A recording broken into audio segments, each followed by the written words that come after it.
Hi ನಮಸ್ತೆ ಎಲ್ರಿಗೂ ಸವಿರುಚಿಯ ಆಟ ಚಾನಲ್ಗೆ ಸ್ವಾಗತ. ಇವತ್ತಿನ ರೆಸಿಪಿ ಕಡಲೆಕಾಳಿಂದ ಒಂದು ಕೂಟ್ ಮಾಡೋಣ.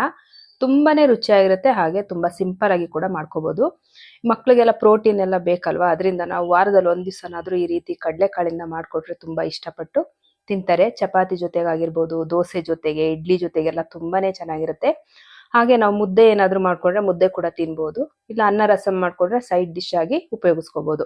ತುಂಬಾನೇ ರುಚಿಯಾಗಿರುತ್ತೆ. ಹೇಗೆ ಮಾಡೋದು ಅಂತ ನೋಡ್ಕೊಳ್ಳೋಣ. ಮೊದಲು ನಾನು ಒಂದು 150 ಗ್ರಾಮ್ ಅಷ್ಟು ಕಡಲೆಕಾಳನ್ನ ತಗೊಂಡು ಒಂದು 6 ಗಂಟೆಗಳ ಕಾಲ ನೆನೆಸ್ಕೊಂಡಿದ್ದೀನಿ. ನೀವು ಒಂದು ಓವರ್ ನೈಟ್ ಕೂಡ ನೆನೆಸ್ಕೋಬಹುದು, ಟೈಮ್ ಇದೆ ಅಂದ್ರೆ. ನೋಡಿ, ಈ ರೀತಿಯಾಗಿ ಚೆನ್ನಾಗಿ ಕಾಳು ನೆನಿಬೇಕು. ನೆಂದಿರುವಂಥ ಕಾಳನ್ನ ಸೈಡ್ಗೆ ಎತ್ತಿಟ್ಕೊಂಡ್ಬಿಡೋಣ. ಇವಾಗ ನಾನಿದು ಒಂದು ಆಲೂಗೆಡ್ಡೆನ ತಗೊಂಡು ಕಟ್ ಮಾಡಿ ಇಟ್ಕೊಂಡಿದ್ದೀನಿ. ದಪ್ಪ ಸೈಜ್ ಒಂದು ಆಲೂಗಡ್ಡೆ, ಇದನ್ನು ಕೂಡ ಸೈಡ್ಗೆ ಎತ್ತಿಟ್ಕೊಂಡಿದ್ದೀನಿ. ಬೇರೆ ಯಾವುದೇ ತರಕಾರಿನ ಇಲ್ಲಿ ಹಾಕ್ತಾ ಇಲ್ಲ. ಮಿಕ್ಸಿ ಜಾರ್ ಇಟ್ಕೊಂಡು ಇದಕ್ಕೆ ಒಂದು ಅರ್ಧ ಹೋಳಷ್ಟು ಕಾಯಿ ತುರಿದು ಹಾಕೊಂಡಿದ್ದೀನಿ. ಮತ್ತೆ ಒಂದು ಗೆಡ್ಡೆ ಬೆಳ್ಳುಳ್ಳಿ, ಮತ್ತೆ ಒಂದು ಗೆಡ್ಡೆ ಈರುಳ್ಳಿನ ಕಟ್ ಮಾಡಿ ಹಾಕೊಂಡಿದ್ದೀನಿ. ಇವಾಗ ಇದ್ರ ಜೊತೆಗೆ ನಾವು ಸ್ವಲ್ಪ ಹುಣಸೆ ಹಣ್ಣನ್ನ ಹಾಕೊಳ್ಳೋಣ. ಸ್ವಲ್ಪ ಒಂದು 2 ಪಿಂಚಷ್ಟು ಹುಣಸೆ ಹಣ್ಣು ಹಾಕೊಳ್ಳೋಣ. ಮತ್ತೆ 2 ಹಸಿ ಮೆಣಸಿನಕಾಯಿ, 3 ನಾಟಿ ಟೊಮೆಟೊನ ಹಾಕೋತಾ ಇದ್ದೀನಿ. ಅಂದ್ರೆ ಹುಳಿ ಟೊಮೆಟೊನ ಕಟ್ ಮಾಡಿ ಮಿಕ್ಸಿ ಜಾರ್ಗೆ ಸೇರಿಸ್ಕೊಂಡಿದ್ದೀನಿ. 3 ಟೊಮೆಟೊ ಹಾಕಿದ್ಮೇಲೆ ನಾವು ಇದಕ್ಕೆ ಸ್ವಲ್ಪ ಕೊತ್ತಂಬರಿ ಸೊಪ್ಪನ್ನ ಹಾಕೊಳ್ಳೋಣ. ಸ್ವಲ್ಪ ಕೊತ್ತಂಬರಿ ಸೊಪ್ಪು ಕೂಡ ಹಾಕೊಂಡಿದ್ದೀನಿ. ಮತ್ತೆ 1 ಟೇಬಲ್ ಸ್ಪೂನ್ ಅಷ್ಟು ಬೆಲ್ಲನ ಹಾಕೊಂಡಿದ್ದೀನಿ. 1 ಟೇಬಲ್ ಸ್ಪೂನ್ ಅಷ್ಟು ಹಾಕೊಳ್ಳಿ, ತುಂಬಾ ಜಾಸ್ತಿ ಏನು ಬೇಡ. ಬೆಲ್ಲ ಸೇರಿಸಾದ್ಮೇಲೆ ನಾವು ಸ್ವಲ್ಪ ನೀರನ್ನ ಹಾಕೊಂಡು ತರ್ತರಿಯಾಗಿ ರುಬ್ಕೊಂಡು ಬರೋಣ. ತುಂಬಾ ನುಣ್ಣಗೆಲ್ಲ ಏನು ರುಬ್ಬೋದು ಬೇಡ, ಈ ರೀತಿಯಾಗಿ ತರ್ತರಿಯಾಗಿದ್ರೆ ಸಾಕು ನಮಗೆ. ತೋರಿಸ್ತಾ ಇದ್ದೀನಿ ನೋಡಿ, ಈ ರೀತಿ ತರ್ತರಿಯಾಗಿ ರುಬ್ಬಿರುವಂತ ಮಸಾಲೆನ ಎತ್ತಿಟ್ಬಿಡೋಣ. ಇವಾಗ ಸ್ಟವ್ ಹಚ್ಕೊಂಡು ಒಂದು ಕುಕ್ಕರ್ ಇಟ್ಕೊಂಡಿದ್ದೀನಿ. ಕುಕ್ಕರ್ ಬಿಸಿ ಆದ ನಂತರ ನಾವು ಇದಕ್ಕೆ 1 ಟೇಬಲ್ ಸ್ಪೂನ್ ಅಷ್ಟು ಎಣ್ಣೆನ ಹಾಕೊಳ್ಳೋಣ. ನಾನಿಲ್ಲಿ ಕೊಬ್ಬರಿ ಎಣ್ಣೆನ ಹಾಕೊಂಡಿದ್ದೀನಿ. ಮತ್ತೆ ಎಣ್ಣೆ ಕಾದ ನಂತರ ಸಾಸಿವೆ ಸೇರಿಸ್ಕೊಂಡಿದ್ದೀನಿ. ಸಾಸಿವೆ ಚಟಪಟ ಅಂತ ಸಿಡಿತಿದ್ದ ಹಾಗೆ ನಾವು 1 ಗೆಡ್ಡೆ ಈರುಳ್ಳಿನ ಸ್ವಲ್ಪ ದಪ್ಪದಾಗಿ ಕಟ್ ಮಾಡಿ ಹಾಕೊಂಡಿದ್ದೀನಿ.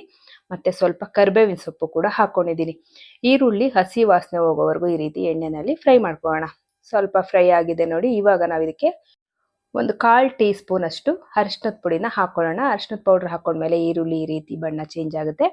ಇವಾಗ ನಾವು ಇದಕ್ಕೆ ಕಾಳು ಏನು ನೆನೆಸಿಟ್ಕೊಂಡಿದ್ವಿ ಅಲ್ವಾ, ಕಡಲೆಕಾಳು, ಇದನ್ನ ಪೂರ್ತಿಯಾಗಿ ಸೇರಿಸ್ಕೊಂಡ್ಬಿಡೋಣ.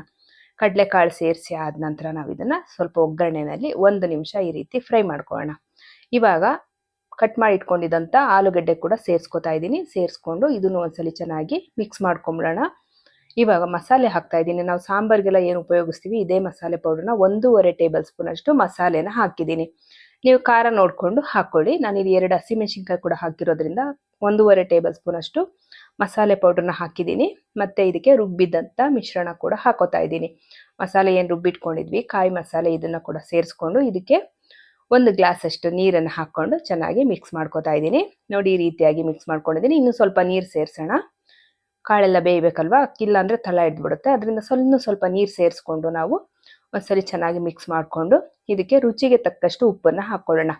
ರುಚಿಗೆ ಎಷ್ಟು ಬೇಕೋ ಅಷ್ಟು ಉಪ್ಪನ್ನು ಹಾಕ್ಕೊಂಡು ನಾನು ಕುಕ್ಕರ್ ಮುಚ್ಚಳ ಮುಚ್ಚಿಬಿಟ್ಟು, ಕಾಳು ನಾವು ಮೊದಲೇ ಬೇಯಿಸದೇ ಇರೋದ್ರಿಂದ ನಾವಿಲ್ಲಿ 2 ರಿಂದ 3 ವಿಜಲ್ ಬರೋವರೆಗೂ ಕುಕ್ಕರ್ನ ಕೂಗಿಸ್ಕೋಬೇಕು. ನಾವು ಒಂದು 3 ಕೂಗು ಕೂಗಿಸ್ಕೊಂಡ್ರೆ ಸಾಕು. ಇವಾಗ ನೋಡಿ, 3 ಕೂಗು ಕೂಗಿ ಆಯಿತು. ಇವಾಗ ನಾವು ಇದನ್ನು ಸ್ಟವ್ ಆಫ್ ಮಾಡ್ಕೊಂಬಿಡೋಣ. ಸ್ಟವ್ ಆಫ್ ಮಾಡಿಕೊಂಡು ಕುಕ್ಕರ್ ತಣ್ಣಗಾದ್ಮೇಲೆ ಮುಚ್ಚಳ ಓಪನ್ ಮಾಡ್ತಿದ್ದೀನಿ. ನೋಡಿ, ಇವಾಗ ಕಾಳು ಕೂಡ ಚೆನ್ನಾಗಿ ಬೆಂದಿದೆ. ಕೂಟ್ ಕೂಡ ನಮಗೆ ತುಂಬಾನೇ ಚೆನ್ನಾಗಿ ರೆಡಿ ಆಗಿದೆ. ನೋಡಿ, ಕಾಣಿಸ್ತಾ ಇದೆ ಅಲ್ವಾ, ಸಖತ್ತಾಗಿದೆ. ಘಮ್ ಅಂತ ಇದೆ ಮನೆಯಲ್ಲಿ, ಅಷ್ಟು ಚೆನ್ನಾಗಿದೆ. ಜಾಸ್ತಿ ಮಸಾಲೆ ಕೂಡ ಏನೂ ಹಾಕಿಲ್ಲ ನಾವು, ಆದರೆ ಹೆಲ್ದಿ ರೆಸಿಪಿ ಅಂತ ಕೂಡ ಹೇಳ್ಬೋದು ಇದನ್ನ. ನಮ್ಗೆ ಈ ರೀತಿ ಮಾಡ್ಕೊಂಡಾಗಂತೂ ಸಖತ್ತಾಗಿರುತ್ತೆ. ದೋಸೆ ಜೊತೆ, ಇಡ್ಲಿ ಜೊತೆಗೆ, ರೊಟ್ಟಿ ಜೊತೆಗೆ, ಚಪಾತಿ ಜೊತೆಗೆ, ರೈಸ್ ಜೊತೆಗೆ, ಮುದ್ದೆ ಜೊತೆಗೆ ಎಲ್ಲದಕ್ಕೂ ತುಂಬಾನೇ ಚೆನ್ನಾಗಿರುತ್ತೆ. ಒಳ್ಳೆ ಕಾಂಬಿನೇಷನ್ ಅಂತ ಹೇಳ್ಬೋದು. ಇವಾಗ ನೋಡಿ, ಕಾಳು ಬೆಂದಿದೆ, ತೋರಿಸ್ತಾ ಇದ್ದೀನಿ. ಈ ರೀತಿ ಬೆಂದರೆ ಸಾಕು. ಮತ್ತೆ ನಾವು ಬೇಯಿಸೋದಿಲ್ಲ ಅಲ್ಲ, ಅದರಿಂದ ಈ ರೀತಿ ಬೇಯೋವರೆಗೂ ನಾವು ಒಂದು 3 ವಿಜಲ್ ಬರ್ಸ್ಕೊಂಡ್ರೆ ಕಾಳು ಚೆನ್ನಾಗಿ ಬೆಂದಿರುತ್ತೆ. ಇವಾಗ ಇದಕ್ಕೆ ನಾನು ಒಂದು ಸ್ವಲ್ಪ ಕಟ್ ಮಾಡಿರುವಂಥ ಕೊತ್ತಂಬರಿ ಸೊಪ್ಪು ಮತ್ತೆ ಸ್ವಲ್ಪ ಕಾಯಿ ತುರಿ, ಹಸಿ ಕಾಯಿ ತುರಿನ 1-2 ಟೇಬಲ್ ಸ್ಪೂನ್ ಅಷ್ಟು ಹಾಕೊಂಡು ಚೆನ್ನಾಗಿ ಮಿಕ್ಸ್ ಮಾಡ್ಕೋತಾ ಇದ್ದೀನಿ. ಈ ರೀತಿ ಮಿಕ್ಸ್ ಮಾಡಿಕೊಂಡ್ರೆ ನಮಗೆ ಕಾಳು ಗೊಜ್ಜು ಅಥವಾ ಕಡಲೆಕಾಳಿನ ಕೂಟು, ತುಂಬಾನೇ ರುಚಿಯಾಗಿರುವಂಥ ಒಂದು ಕಾಳು ಕೂಟು ರೆಡಿ ಆಗೋಗ್ಬಿಡುತ್ತೆ. ನೀವು ಮಕ್ಳಿಗೆ ವಾರಕ್ಕೊಂದ್ಸಲಿನಾದ್ರು ಈ ರೀತಿ ಮಾಡಿಕೊಡಿ. ಮಕ್ಳಿಗೆಲ್ಲ ಪ್ರೋಟೀನ್ ಸಿಗ್ಬೇಕಲ್ವಾ, ಅದರಿಂದ ನಾವು ಈ ರೀತಿ ಮಾಡ್ಕೊಂಡು ಎಲ್ಲರೂ ತಿಂದರೆ ತುಂಬಾನೇ ಚೆನ್ನಾಗಿರುತ್ತೆ, ತುಂಬ ರುಚಿಯಾಗಿರುತ್ತೆ. ನಿಮ್ಗೆಲ್ರಿಗೂ ಈ ರೆಸಿಪಿ ಇಷ್ಟ ಆಗುತ್ತೆ ಅಂತ ಅನ್ಕೋತೀನಿ. ನಿಮ್ಗೆಲ್ರಿಗೂ ಈ ರೆಸಿಪಿ ಇಷ್ಟ ಆಗಿದ್ರೆ ನಾನು ವಿಡಿಯೋಗೆ ಒಂದು ಲೈಕ್ ಮಾಡಿ, ಶೇರ್ ಮಾಡಿ, ಕಮೆಂಟ್ ಮಾಡಿ. ಹಾಗೆ ಸವಿರುಚಿಯ ಆಟ ಚಾನಲ್ನ ಸಬ್ಸ್ಕ್ರೈಬ್ ಮಾಡ್ಕೊಳ್ಳಿ. ಮತ್ತಷ್ಟು ವಿಡಿಯೋಗಳನ್ನ ನಾನು ಹಾಕ್ತೀನಿ, ಅದರಿಂದ ನನ್ನ ಚಾನಲ್ನ ಸಬ್ಸ್ಕ್ರೈಬ್ ಮಾಡ್ಕೊಳ್ಳಿ. ಒಳ್ಳೊಳ್ಳೆ ರೆಸಿಪೀಸ್ ಬರುತ್ತೆ. Thank you for watching. Thank you all.